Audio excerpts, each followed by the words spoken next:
Um quadro de perguntas e respostas. Seja muito bem-vindo, seja muito bem-vinda ao canal BS Treine e hoje eu vou estar iniciando aqui um quadro de perguntas e respostas. Então, antes de mais nada, se você ainda não é o meu seguidor nas outras redes sociais, me segue lá que eu posto caixinhas de perguntas semanalmente e por lá você pode estar mandando a sua dúvida para eu vir aqui te responder detalhadamente. Meu nome é Bruno Silva, eu sou personal trainer, especialista em performance, emagrecimento e hipertrofia e hoje eu estou aqui para te ajudar. Então vamos lá na primeira pergunta. Treinar em jejum é ruim? Não necessariamente. É uma estratégia a qual eu já usei bastante e gosto muito, usei muito no processo de emagrecimento. O que a gente tem que entender é que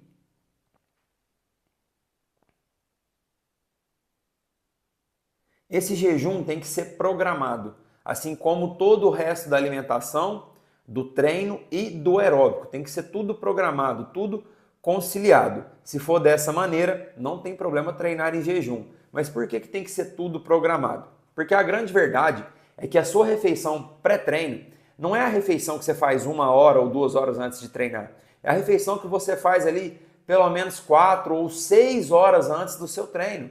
Por quê? Você come o alimento, ele vai passar pelo processo de digestão e depois ele vai metabolizar e estar disponível na sua corrente sanguínea ali cada macronutriente do jeito que tem que ser. E isso leva um tempo.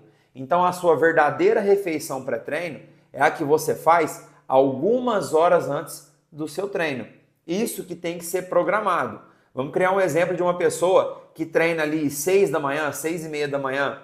Se fosse para ela levantar para comer, ela teria que levantar muito mais cedo que isso. Então ela pode treinar em jejum simplesmente por praticidade.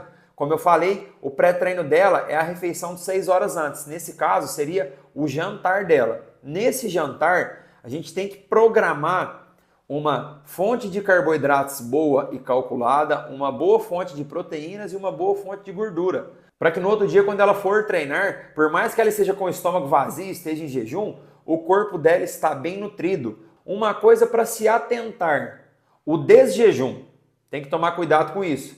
Tem gente que não tem cabeça para segurar o desjejum. A pessoa vai lá treinar em jejum, ela vai sair lá do treino morta de fome e ela vai passar na primeira padaria e vai comer tudo que tiver. Dessa maneira também não é inteligente fazer jejum.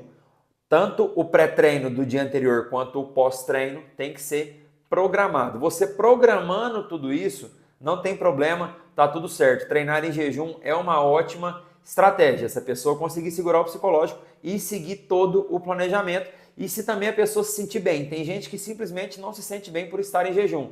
A pessoa vai ficar tonta, vai dar fraqueza, mas isso é de indivíduo para indivíduo. Vale testar a estratégia com todo o resto programado.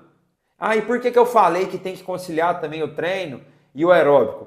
Porque a gente tem que pensar que essa pessoa aqui está em um período de jejum, mas quanto tempo ela vai precisar ficar em jejum até da hora dela acabar o treino? O aeróbico a gente vai fazer separado do treino, vai fazer depois do treino, vai fazer antes do treino.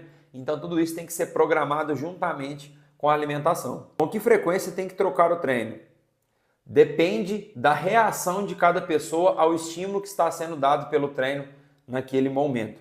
Quando eu vou prescrever um treino, eu faço uma avaliação completa dessa pessoa. Uma avaliação através de uma ficha de anamnese e depois eu faço uma avaliação de composição corporal, uma avaliação postural através de fotos para entender a postura, se tem algum desvio, se tem alguma coisa e entender quais os grupamentos musculares dessa pessoa estão mais desenvolvidos, quais estão menos desenvolvidos. Eu vou fazer algumas perguntas para a pessoa, ver qual grupamento também que é o foco dela, porque às vezes ela tem um objetivo em específico. Então a gente vai avaliar isso tudo e aí fazer a primeira prescrição do treinamento. Dali 15 dias eu vou reavaliar o aluno e ver como que o corpo reagiu nesses 15 dias. Nesses 15 dias aqui já teve alguma diferença? Não, ainda não. Vamos esperar mais 15, porque o corpo tem que passar pelo tempo de adaptações. Esperou ali 30 dias. O grupamento alvo, o que era para melhorar mais, que era o objetivo da pessoa, melhorou? Teve reação? Piorou? Melhorou. Então vamos mexer no estímulo. Não, piorou. Então vamos mexer no estímulo para cá. E os outros grupamentos musculares? O grupamento muscular dela, que foi o grupamento que sempre desenvolveu mais. Como é que ele ficou agora? A gente colocou mais estímulo, tem que diminuir, tem que aumentar? Então a gente vai avaliar a pessoa a cada 15 dias, a cada um mês, a cada 45 e ver como que o corpo está reagindo. O treino vai ser trocado de acordo com o que o corpo responder.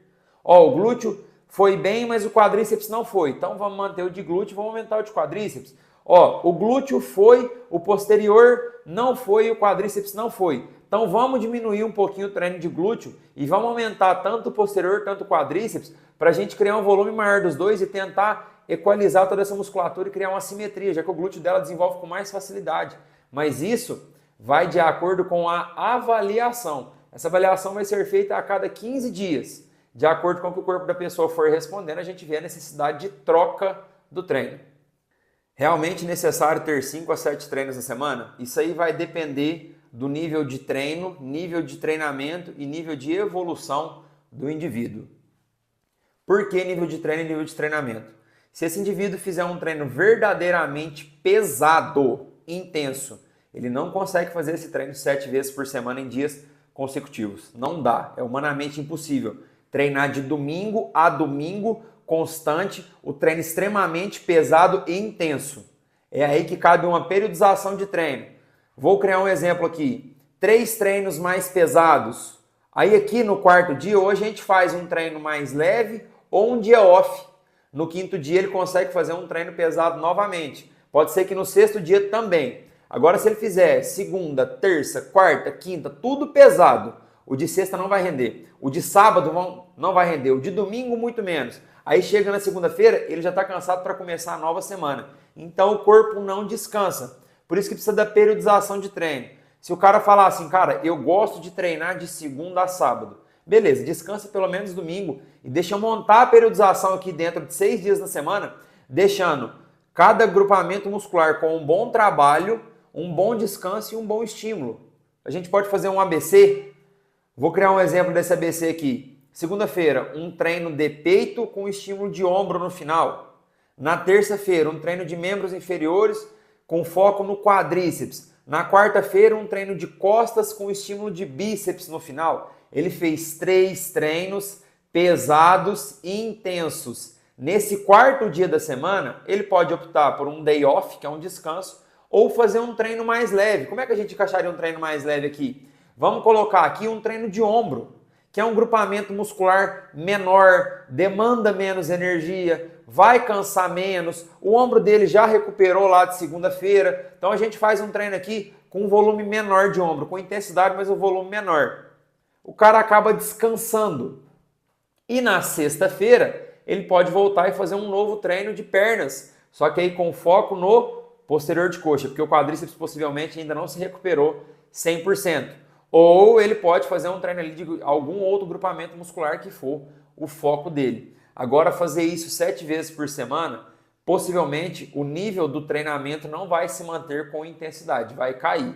E eu acho que isso não é interessante. Agora, se for uma pessoa que está em estágio inicial, que ainda não treina tão pesado, que intercala muito bem os treinos, pode ser que ela consiga treinar 7 vezes por semana. Galera, por hoje são essas perguntas aqui. Espero que vocês tenham gostado desse quadro de perguntas e respostas.